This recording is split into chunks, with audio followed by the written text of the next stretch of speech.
আজকের আপনাদের সাথে একটা খুব সুন্দর ব্লগ শেয়ার করব। আশা করি ব্লগটা আপনাদের কাছেও খুবই ভালো লাগবে। তো আমি এখন ডায়মন্ডে এসেছি আমার নিজের বাড়িতে। তো ওখান থেকে আমরা চলে গেছিলাম বিষ্ণুপুর পৌষ সংক্রান্তি মেলাতে। এই মেলাতে আসার জন্যই মূলত আমি এখানে এসেছি। ছোটোবেলায় বাবার সাথে এই মেলাতে যেতাম, কিন্তু বিয়ের পরে আর এই মেলাতে আমার আর যাওয়া হয়নি। তো সেজন্য এবারে আমি ভাবলাম যে এই মেলাতে ঘুরতে যাব। তো বাড়ি থেকে আমরা একটা টোটোতে করে আমরা মেলায় যাচ্ছিলাম। তো মেলায় যাওয়ার পথে এই সরবেরিয়া কালী মন্দির আমরা দেখার জন্য একটু নেমেছিলাম। কারণ এই সরবেরিয়া কালী মন্দির এতটাই জাগ্রত যে এখান থেকে আমি যতবারই যাই ততবারই কিন্তু এই মায়ের জন্য মনটা যেন কেমন করে ওঠে, যেন মনে হয় মাকে একবার দর্শন করে আসি। তো সেই মতন আমরা সবাই এখানে নামলাম, বাবা মা তারপর তোজো, প্রত্যেকে আমরা এখানে নামলাম। ভাই আসেনি মেলাতে, ও বাড়িতেই ছিল। তো যাই হোক, আমরা প্রত্যেকে এখানে এসে মাকে প্রণাম করলাম। এই যে দেখুন, এই হলো আমাদের মা কালী।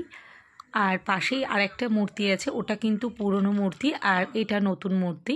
আমি যখন তোজো হয়নি তখন এই মন্দিরে আমি একবার এসেছিলাম, পুজো দিয়েছিলাম। আমি যে প্রার্থনা মায়ের কাছে করেছিলাম সেই প্রার্থনা কিন্তু মা রেখেছিল। তো আপনারা আপনাদের মনস্কামনা নিয়ে যদি এই মায়ের কাছে আসেন তাহলে মা কিন্তু কখনোই খালি হাতে ফেরান না। মা ভীষণই জাগ্রত।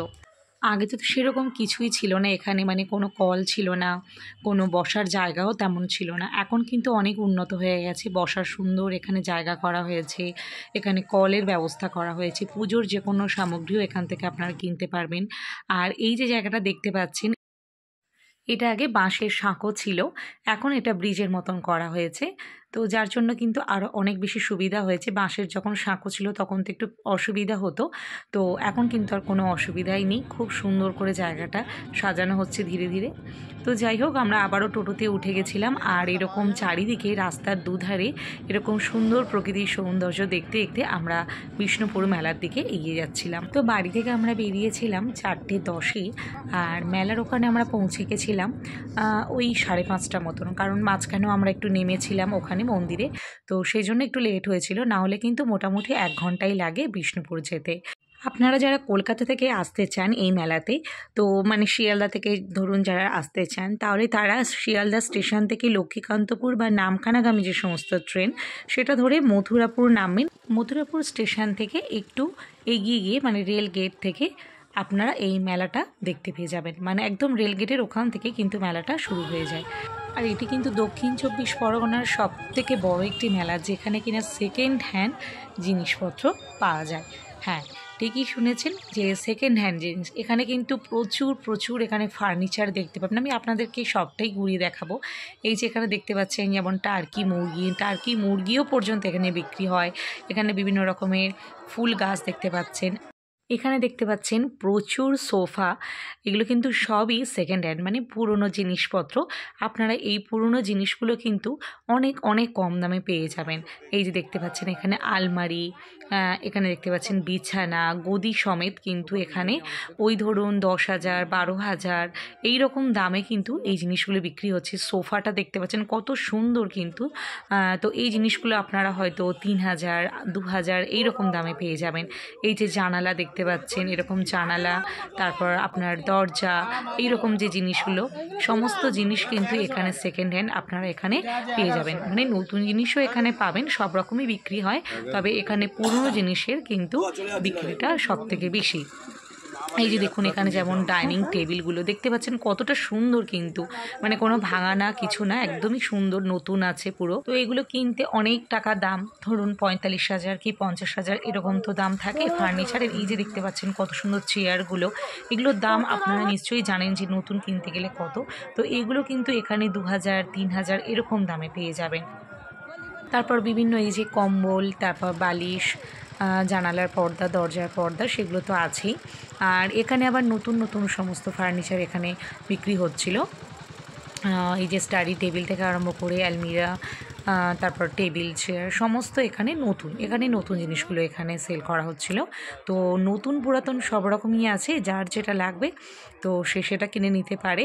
তবে মূলত কিন্তু এখানে পুরাতন জিনিসটাই বেশি দেখতে পাবেন মেলাতে এলে। এই যে এখানে দেখতে পাচ্ছেন এসি, তারপর এখানে ফ্রিজ দেখতে পাচ্ছেন। মানে এই জিনিসগুলো কত দাম দিয়ে কিনতে হয় সেগুলো তো আমরা সবাই ধরুন জানি। তো এই জিনিসগুলো এখানে অত্যন্ত কম দামে আপনারা পেয়ে যাবেন, যেটা আপনারা কল্পনাও করতে পারবেন না। আর প্রত্যেকটা জিনিস কিন্তু ভালো, মানে এরকম না যে কোনো খারাপ জিনিস যেটা আপনারা ব্যবহার করতে হয়তো পারবেন না, তেমন কিন্তু না। প্রত্যেকটা জিনিস কিন্তু ভালো, কিন্তু যেহেতু সেকেন্ড হ্যান্ড তাই কিন্তু দামটা এতটা কম। তো যাই হোক, আমরা ওখান থেকে একটু বেরিয়ে গেছিলাম। আর রাস্তার দুপাশে এরকম প্রচুর খাবার দোকান বসেছিল, মিষ্টির দোকান, ফাস্টফুডের দোকান, প্রচুর ছিল খাবার দোকান। আর এরকম একটা সুন্দর দোকানে আমরা দেখতে পাচ্ছিলাম সুন্দর সুন্দর মাটির কিছু জিনিস, মাটির বিভিন্ন রকমের প্রতিমা আমরা দেখছিলাম। তারপর যেমন মেলাতে থাকে মেয়েদের যে সাজার জিনিসগুলো, সেগুলো তো থাকেই, সেগুলো আমরাও দেখেছিলাম।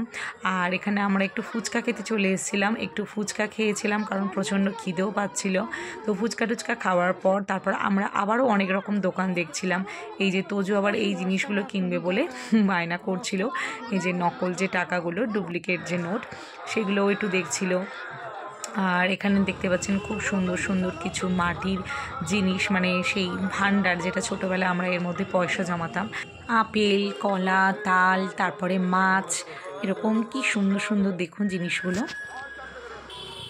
তারপর একটু মা চলে এসছে এই দোকানটা দেখার জন্য। এখানেও বিভিন্ন রকম জুয়েলারি, যেগুলো একটু শাড়ির সাথে পরলে ভালো লাগে, তো সেই রকম টাইপের জুয়েলারি এখানে কিছু ছিল, সেটা আমরা দেখলাম। তারপরে চলে এসেছিলাম এগরোল খাওয়ার জন্য। তো এই যে আমরা প্রত্যেকেই একটা করে এগরোল নিয়েছিলাম। আর এগরোল খাওয়ার পর তারপর চলে এসেছি গাড়ি কেনার জন্য। অনেকক্ষণ থেকেই তোজো বলছিল মা গাড়ি কিনবো গাড়ি কিনবো, তো এই যে চলে এসেছে এখন গাড়ি কেনার জন্য। 26শে জানুয়ারি এমন তোমার গাড়ি আর পাওয়া যাবে, সব পার্টসগুলো সব খোলা পড়ে দিচ্ছে।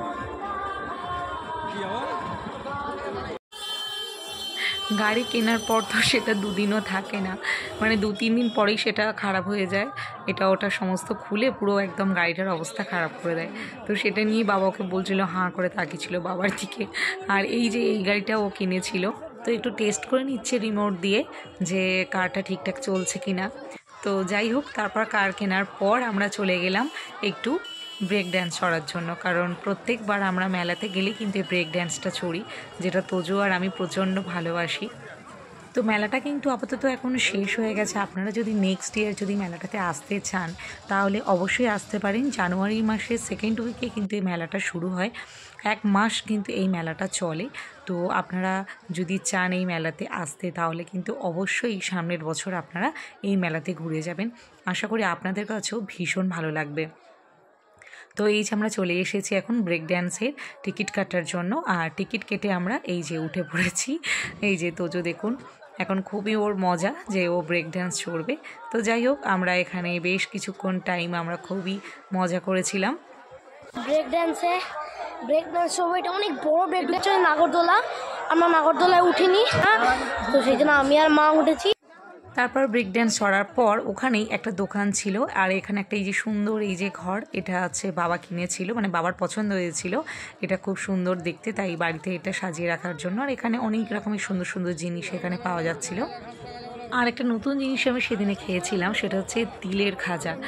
এটা আমি কোনোদিনই খাইনি, তো এটা দেখে আমার মনে হলো যে একবার খেয়ে দেখি কেমন। তো ওটা খেয়েছিলাম, বেশ ভালোই ছিল খেতে। তারপর আমরা আরও অনেক দোকান দেখছিলাম, যেগুলো বেশ সুন্দর সুন্দর ঘর সাজানোর জিনিস ছিল, সেগুলো আপনারা বাড়ির জন্য নিয়ে যেতে পারেন। তো আমরা ওটাও নিয়েছিলাম, ওটা ওয়ালে লাগানোর জন্য আমরা নিয়েছিলাম। আর এই টিয়া পাখিটা নিয়েছিলাম, মাটির টিয়া পাখি, এটা খুবই সুন্দর ছিল দেখতে। তারপরে আমরা আস্তে আস্তে মেলা থেকে বের হলাম। মেলা তো পুরোই আমরা ঘুরে নিয়েছিলাম। আর এখানে ভুট্টা বিক্রি হচ্ছিল, ভুট্টা দেখে তো ভীষণ ভুট্টা খেতে ইচ্ছা করছিল, তো আমি একটা ভুট্টা নিয়েছিলাম। ভুট্টাটা খেতে আমার দারুণ মজা লাগছিল।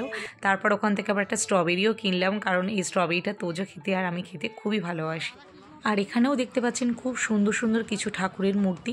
তো আপনারা কিন্তু সব কিছু আপনারা এখানে থেকে কিনে নিতে পারবেন। রামায়ণ, মহাভারত এখানে বইও পেয়ে যাবেন।